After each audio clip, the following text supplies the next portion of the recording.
Si që pam edhe në materialin e përgatitur nga kolegu Besmir Pula, do të kemi rritje, apo le ta cilësojmë edhe grabitje në thonjzat të kompanive të sigurimeve në bashkëpunim me autoritetin e mbikëqyrjes financiare ndaj qytetarëve që posedojnë automjete.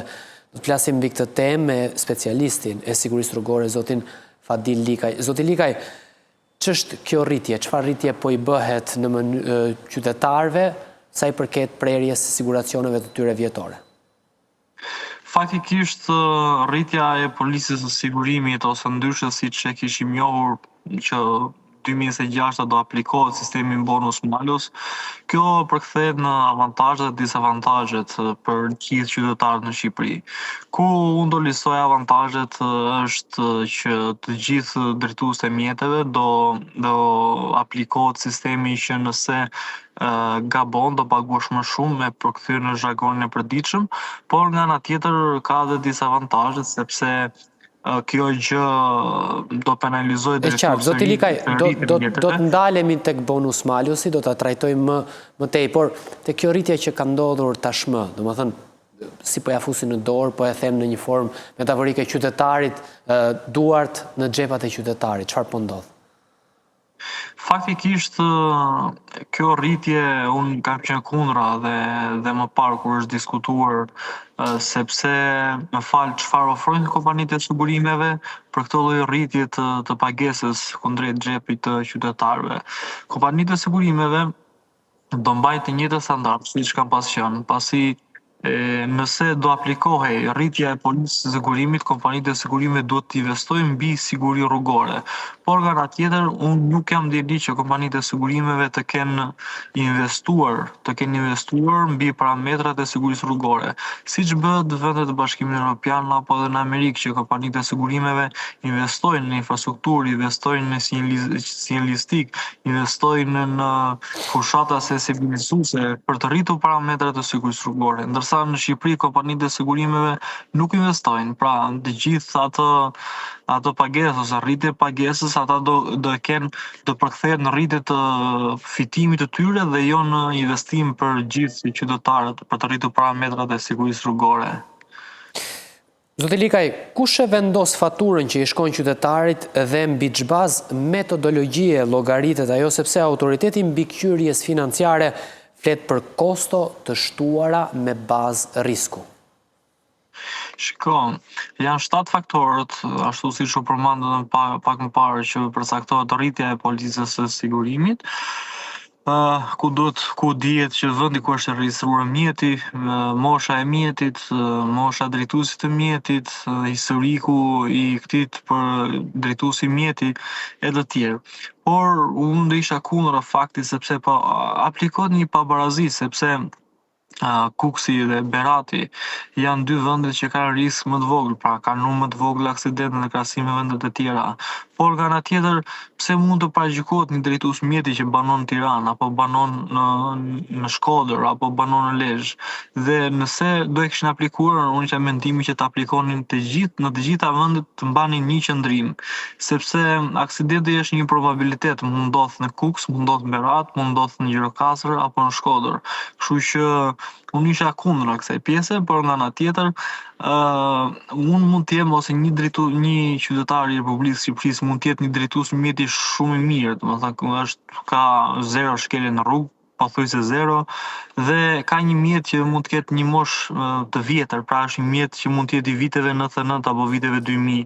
Ai është i detyruar që të pagojë më shumë, domethënë. Dhe edhe kjo është për të ardhur keq, sepse ti në këtë lloj mënyre ti bën që automatikisht të rritet pagesa. Pra, në një farë mënyre, në një farë mekanizmi është bërë i tillë që të rritet polica e sigurimit, sepse askush nuk mund të përjashtohet nga rritja e policës së sigurimit me këtë mekanizëm që është ndërtuar. Kuptoj, por çfarë rrisjesh janë shtuar? A ka më shumë automjete në qarkullim, jam duke ndodhur më shumë aksidente? Çfarë rreziqesh kemi shtuar? Shiko, nëse do krahasojmë aksidentet ndër vite, statistika tregon që janë ulur, por janë ulur në qoftë se ne do e krahasojmë me sasinë e mjeteve që janë në përdorim. por nëse shikon një qytetar i thjesht në Republikën e Shqipërisë, grafiku është në rritje numri të aksidenteve, por është shtuar numri i mjeteve dhe statistikat tregojnë që ka rënë numri i aksidenteve. Policia e sigurimit, kompanitë e sigurimit kanë ndërmarrë një fushat do e quaja, që të rritet pagesa pasi ndoshta s'kanë argëtuar planin e tyre, nuk kanë argëtuar ato lloj parash që ata pretendojnë dhe kanë gjetur një mekanizëm.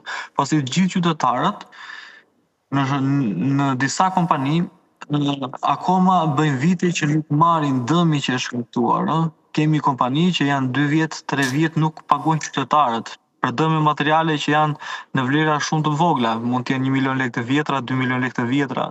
Dhe kjo është për të ardhur keq. Pra, kompanitë e sigurimeve, ne jemi të gjithë që nëse do paguajmë më shumë, duam që të na rritet shërbimi, por nga ana tjetër unë nuk shikoj që kompanitë e sigurimeve të rrisin shërbimin, pra atë çka qytetarët paguajnë. E kuptoj, por si shpjegohet që rritja duket e bashkërenduar, pra të gjitha kompanitë janë një zëri për të njëjtën rritje? Padyshim, kompanitë janë biznes privat, sa më shumë të argëtojnë aq më mirë janë dhe askush nuk i thot jo argëtimit të parave. Kështu që kompanitë e sigurimeve autoriteti mbikëqyrjes financiare duhet që të rrisi inspektimet, duhet që të shikojë çfarë shërbimesh po kthehen për qytetarët kompanitë e sigurimeve, sepse ne dim që kompanitë e sigurimeve do të rrisin argëtimin dhe të ulin shpenzimin. Dhe kjo është politika e bizneseve private, por nga ana tjetër ato do të kuptojnë pozicionin se për çfarë janë, do të kuptojnë që janë krijuar për të paguar. Por në Shqipëri kjo gjë nuk funksionon ashtu siç duhet, flasim. Si që ndoqëm edhe nga materiali që përgatiti kolegu Besmir Pula, vetë punonjësit e kompanive të sigurimit pranojnë se gjithçka vendoset në një qark të shkurtër që lidh kompanit me institucionet. A mos ndoshta do të duhej që të kishim një hetim të autoritetit konkurencës, duket se kemi një rritje çmimesh, thuajse sikur jemi kartel, pra të gjithë në të njëjtën kohë menjëherë. Padyshim, duhet një auditim nga autoriteti i konkurrencës që të dalë me verdikt përfundimtar dhe mos jetë në bazë të një mekanizmi, sepse dikush në vendet e Bashkimit Evropian të mëgjera kuptojnë nëse bëjnë auditin kompanie, shikojnë çfarë kanë ofruar këto kompanitë, marrin një studim i kompani X, çfarë kanë ofruar, sa kanë argëtuar dhe çfarë kanë ofruar, çfarë dëmësh kanë trajtuar.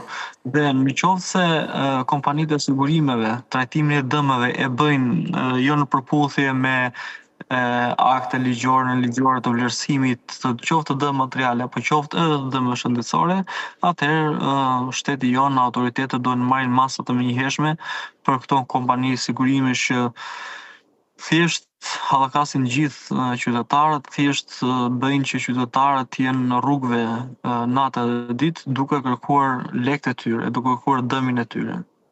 Për të ndalur në një pyetje të fundit, nga janari do të kemi një tjetër rritje me hyrjen në fuqi të sistemit bonus malus.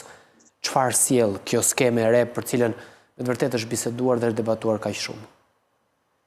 Shiko, sistemi bonus malus është gjetur si një mekanizëm që çdo kush të marri atë që meriton. Që do thotë nëse ti ke shkaktuar dëme materiale apo dëme njerëzore, ti do të paguash për atë lloj dëmi që ti ke shkaktuar.